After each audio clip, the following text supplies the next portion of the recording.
Prescription eyewear.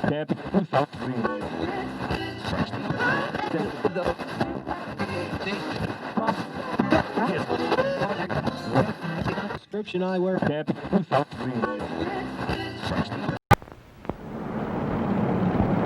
This is Beverly Hills. And here come the Beverly Hillbillies.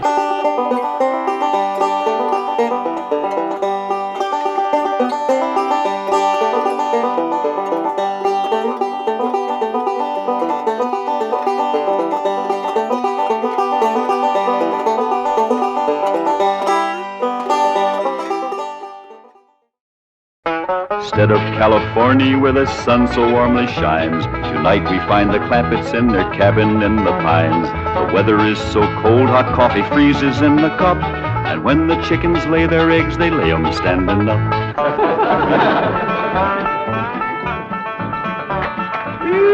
Doggy's gonna be a cold one tonight. Somebody better get ready to pry that sun up in the morning to get it started. Yeah, sure will be glad to get back to that nice warm mansion in Beverly Hills. It ain't no fun sleeping on this cold, hard floor. That's a fact. You think that's bad? You ought to try sharing a room with that wild daughter of yourn. At least ways you got a bed. That ain't a bed. That's a nest, a roost, and a den and a hutch all in one. Is them animal friends of Ellie's still coming in at night, Granny? Everything that can get through the window. Why don't you shut the window? 'Cause I can't sleep without fresh air. Especially with that third party in bed with us. What third party? Ellie, can you come out here and bring your friend with you? Yeah, Granny? Don't you worry about it, Granny. I'll chuck it out. Whatever it is, you gotta get your sleep. It's us, Granny? Your pa wants that polecat. Give it to him. Now, wait a minute. Don't point that thing at me. We don't want to get drove outdoors on a night like this. Well, don't you want him, Pa? I just want to say that Granny'd appreciate it if he'd have this little fella sleep with his own family. All right, I'll go get the others in. Oh, no. Outdoors with his family. Otherwise, when we go to California, they might not take him back in. And if a skunk ain't welcome with his own family, he just about ain't got nobody to turn to. All right, I'll put him out the window. Uncle Jed, why can't we go back to Beverly Hills right away? Reckon we can tell him the truth, Granny? I reckon he's big enough. Well, you see, we promised your ma we'd stay here and help her till she gets herself married to Mr. Brewster. Well, how long will that take? Well, it hadn't ought to take long. She's got him boarding in your room now where she can get at him. Pearl told me tonight's the night. She's gonna feed him into a stupor, then set him in the parlor and sing to him until he proposes. It's a powerful combination. Pearl cooking and singing. Yeah. If he can get God, Pearl will get him. Ain't that a precious picture? Niagara Falls, where the honeymooners go. Understand they're having special winter rates there now. I think I'd better turn in. I've got to get up awfully early. No. in the morning. You sit down and relax. Jethrine and me's got a special surprise for you. It isn't food, is it? Food for the soul and the spirit. Music. What would you like to hear? Oh, anything you'd like to sing. Well, I'll just pick out something at random. Let's try this, Jeffrey.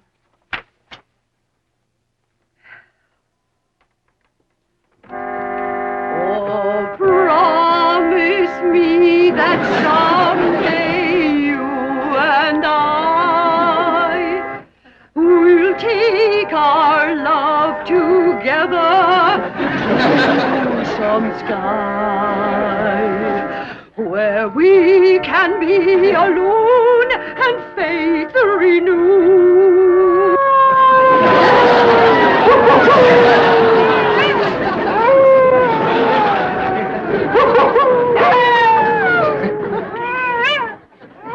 Uncle Jed, what's got them wolves so stirred up tonight? Oh, but something sure is setting them off. Hey, Lane, can't sleep a wink. Go to the right, Granny. Go to the left, Granny. Them wolves keeping you awake too, Granny? Hey, sure is. Howling goes right through you. It ain't their hollering that's getting me. They're snoring. Look for yourself. Ellie's got 2 of them under the bed. Granny, we gotta get that girl back to Beverly Hills. She's going right back to being a wild cougar.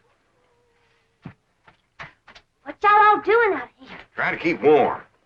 Sure is cold in there without you, Granny. Mind if I join you? I reckon so, if you don't mind a little human company for a change. Uncle Jed, we just gotta get ourselves back to Beverly Hills. We will, Jethro, as soon as your ma gets proper hitched to Mr. Brewster. Bless you. Oh, Pearl, give it all you got tonight. Oh, we's all gonna be down with pneumonia. Just a song at twilight when the lights are low and the flickering shadows softly come and go.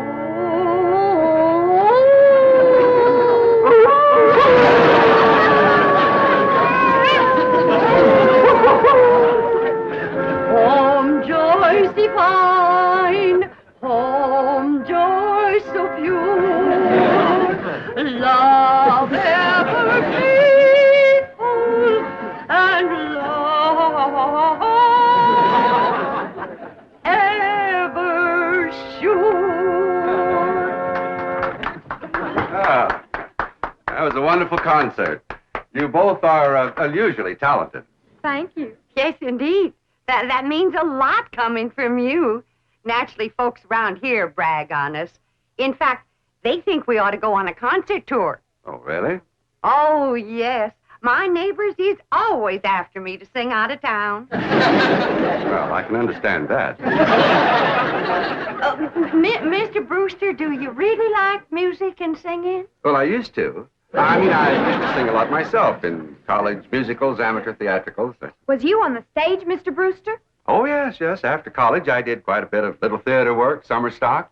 Matter of fact, there was a time when I seriously considered the stage as my career. Ma, Mr. Brewster's an actor. Well, not any longer. My father had other ideas. He insisted I get into the oil business. Mr. Brewster, did you ever do anything from the Bard of Avon? That's Shakespeare. Oh, I just love him. Well, as a matter of fact, I once played the lead in Romeo and Juliet. Which one was you? I was Romeo. In my youth, I was considered quite a leading man type. And there were those who thought I had rather a handsome profile. Well, you still got it. And I'll bet you can act to beat the band. Oh, come on. Take off a part for her. Something from Shakespeare. Sit down, Jeffrey. Well, I doubt if I can remember anything. Oh, please, Mr. Brewster. Well, perhaps I can recall something from the balcony scene. Let's see now. How does it go?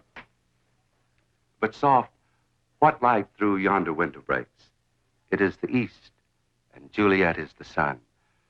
Arise, fair sun, and kill the envious moon, who is already sick and pale with grief that thou, her maid, art far more fair than she. Go to bed, Jeffrey. Well, I think I'll turn in. Oh, please, do some more of them love speeches from Shakespeare. Well, my throat is a little sore. I think I'd better gargle a little warm salt water and go to bed. Well, I can take care of you. That's another one of my specialties. Nursing the sick. Well, it might be the flu bug, and you wouldn't want to catch it. Good night. If his flu bug is as hard to catch as he is, I got nothing to worry about. Jed, have you ever known it to be so cold? Never have, Jethro. This ain't cold. Your blood is thinned out from living in California. You say this ain't cold, Granny? Look who else is huddled up to the fire. Ellie and her wolves.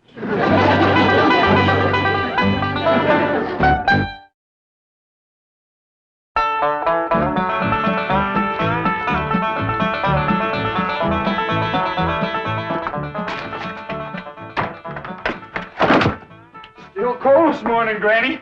Cold? You call this cold? Why, I remember a winter morning that was so cold that when I went to milk the cow, the milk froze before it hit the pail. I had to break it off in sticks. Yes, sir. I carried a double armful of milk in and never spilled a stick. Gee, Granny, how'd you drink it? Bite on it? Nope.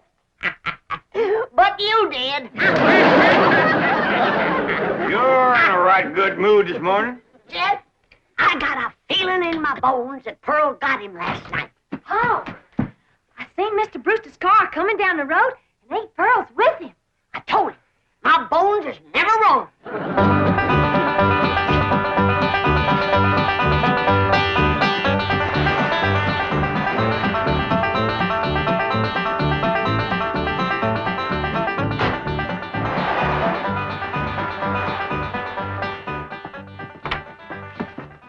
When's the wedding, Hi, Pearl? Ma. Be married in church? Yeah, let's see your ring, Pearl. You want me to carry Mr. Brewster over the threshold for you, Ma? You don't look too happy. She don't sound too happy neither. Oh, all women folk cry when they're about to get married. I didn't get him. Oh. Did you try your best, Pearl? Oh, Granny, I throwed the book at him. Cooking, sewing, singing. I even nursed him through the flu. Got him well in 5 minutes. But he didn't propose. Jed, you go out there and do your duty to your female cousin. Ask that city fella what he'd rather get, married or buried. Now, Granny, I don't hold with getting folks married unless it's willing. Pearl's got enough willing for both of them. And you going to make a liar out of my bones? Yeah, I'll have a talk with Mr. Brewster. Where'd he go, Pearl? He said he was going to park the car on the warm side of the cabin. But he must have run off. After him, everybody. We'll head him off at the pass and shoot him down like a dog. Now, you hold on. You ain't shooting nobody down. Just simmer down. Why, he didn't run off at all. Except we'll need you, Ellie, to get him back in here. How come? Looks like a couple of your friends are sizing him up for breakfast.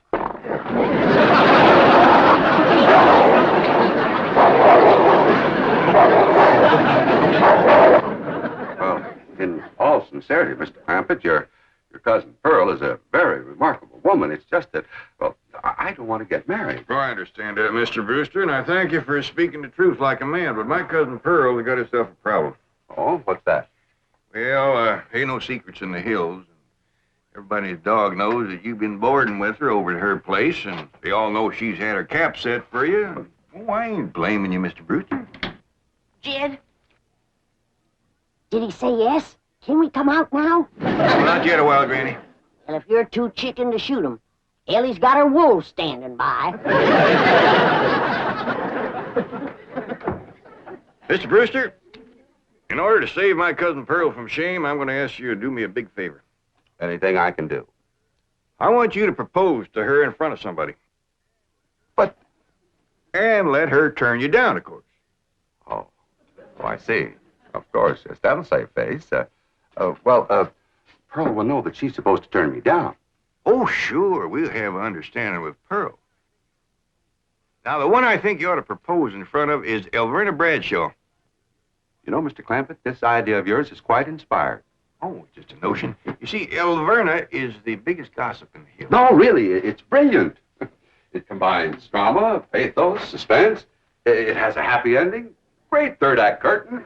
It's real theater. Of course, you'll have to be convincing, so Elverna will... Convincing. Why, I'll give a performance that the people of these hills will remember as long as they live. Well, just so that... When Pearl Bodine turns down my impassioned proposal of marriage, there won't be a dry eye in the house. Elverna, don't cry easy. Oh, well, now, surely you're not going to waste this dramatic scene before just one person. Well, I reckon Elverna's daughter... I've got it. I've got it. The movie house where Pearl plays the piano. You want to propose there? Well, it's perfect. Everybody in town will see it. I want to kind of shame you to be turned down in front of all them people? Well, it's just a performance. I've learned one thing in the theater. An actor always gives a better performance in front of a full house. Well, doggies. That sure is nice of you. It's my pleasure, Mr. Clampett. Mrs. Bodine, Fanny, come on in. Come on in, everybody. How about it, everybody? I reckon we better let Mr. Brewster tell you what's going to happen. Well, tonight at the movie house, Mrs. Bodine, while the whole town looks on, I'm going to ask you to marry me.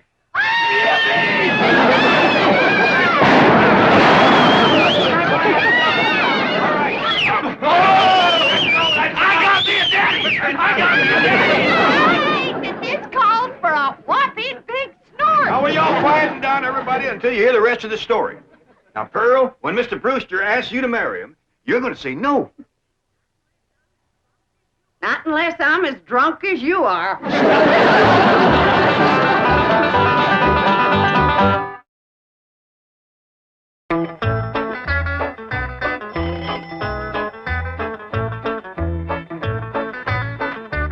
Howdy, Pearl. Evening, Pearl. Evening, Granny. Jethro went on to head down to the theater to get a fire going in the stove. Where's Jethro, Aunt Pearl? Why, she's in her room getting dressed. Go on in and see her. Granny, what happened to your mink coat? This is it. Tonight's kind of special, so I'm wearing the pretty side out. You sure got your pretty side out tonight, Pearl. Oh, I tell you, Jed, I'm as nervous as if I was going to get a real honest-to-goodness proposal. And it would be real if your cousin Jed would do his duty and hold a shotgun on that fella, Brewster. Now, ladies, let's settle for what we got. This way, Pearl can come to California without nobody saying she left town in disgrace. Good evening. Good evening. Ain't you dressed up? That boiled shirt makes your face look kind of dark. Well, as a matter of fact, I'm wearing a little theatrical makeup. Mrs. Bodine, how would you like some pancake on your face? How'd you like some sweet potato pie on yours? Fetch me some hot possum grease, Pearl, and I'll fling it on. Now, ladies, you misunderstood me. Pancake is a type of makeup we use in the theater. An actor, like myself, would feel positively undressed without it. I thought you was oil man. Well, that's my business. But at heart, I shall always be an actor. Say now, speaking of acting, you two got it figured out what you want to say? Oh, yeah, we rehearsed 12 times. Mr. Brewster will be sitting on the front row, and when the picture's over, he'll jump up and he... Excuse me. I've been thinking about that. I believe it would be more effective if I made an entrance. Entrance? Yes, I'll come down the aisle. Oh, all right.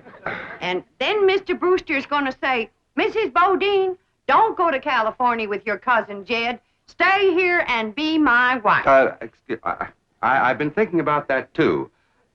After a big entrance down the aisle, that's going to seem like a pretty flat opening speech. Well, you just say what you want to say. All I got to say is, no, I won't marry you. If that's Homer Winch, I'm going to hit him right in the hip.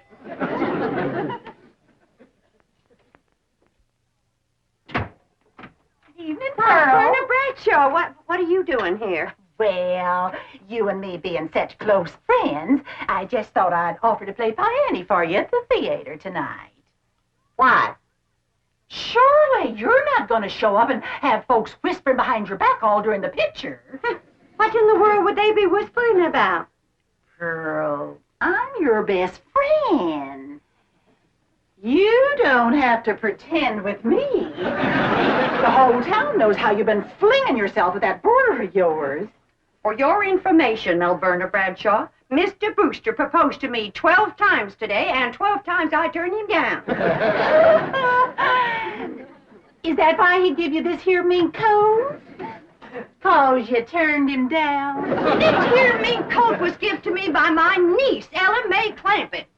Oh, Pearl, I keep telling you, you don't have to pretend with me. I'm your best friend. When Alverna Bradshaw is your best friend, you're up to your eyeballs in enemies. Mr. Brewster, if you was to go in there now and propose in front of Alverna, you could save yourself a trip to the theater. And the news would get around a heap quicker. You don't understand, Mr. Clampett. An actor needs an audience. Alverna, if you don't mind, I'd like you to get out of my coat and out of my house. I'm going to be late for the theater. Pearl, take your best friend's advice and sneak out of town quietly. You can depend on me to smooth everything over. Thanks for nothing.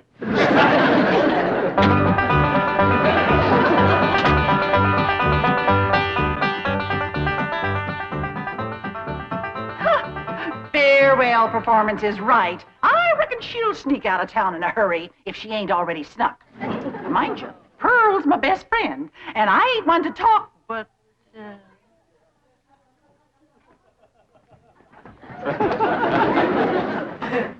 Good evening, ladies. too, Alverna. I noticed Mr. Brewster wasn't with her. Oh, and did you see that mink coat? Well, I wouldn't trade this little band of gold and a home-loving husband for a dozen mink coats. Would I, Luke? Luke? Luke Bradshaw! That little sneak, he got away again.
Mrs. Bodine, I just saw that poster out front.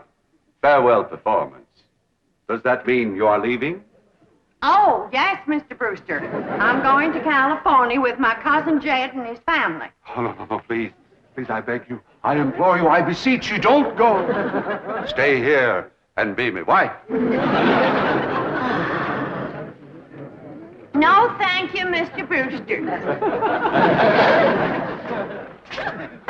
I cannot. I will not accept that answer, for I love you, Pearl Bodine. I love you with all my heart. With all my soul, I love you as no man has ever loved woman before.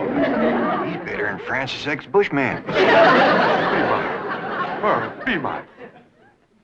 Come back here, Mr. Brewster. No, Mr. Brewster, my answer is no. Then your life has come to an end. For what is life without love? If I was him, I'd let it go at that. Without Pearl Bodine, there is no love. Oh, me darling, oh, me precious, say those words that will make me the happiest of men. I'm behind you. My answer is still no. Better quit while you're ahead, Mr. Brewster. Oh, how those words stab into me heart like cold steel. And only you, Pearl Bodine, can heal the mortal wound. Oh, moon of me desire, marry me, Pearl. No. I promise you a life of happiness, No? a life of luxury. No. Oh, me darling, look into me tear-stained eyes. Look into the tortured face of your love slave. Free me with that one divine word. Say yes. Say yes, and together we will enter a paradise of love everlasting. Yes, yes, yes, I'll marry you!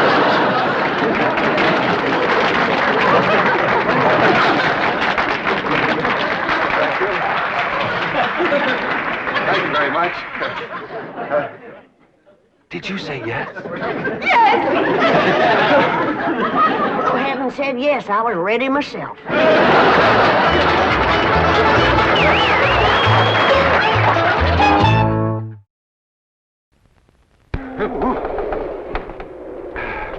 Just black coffee for me, please. And I'll have some Kellogg's Corn Flakes. Oh, mighty good this time of night. Why don't you have some Kellogg's Corn Flakes, Mr. Brewster? I'm buying. They have got a fine corn taste that nobody has ever been able to top. You really carried us away with your acting tonight, Mr. Brewster. Folks gonna be mighty surprised when Pearl says she ain't gonna marry you. Straighten it all out in the morning. Some cornflakes for me, please. And I am buying, Mr. Clampett. Kellogg's best to you. Prescription eyewear.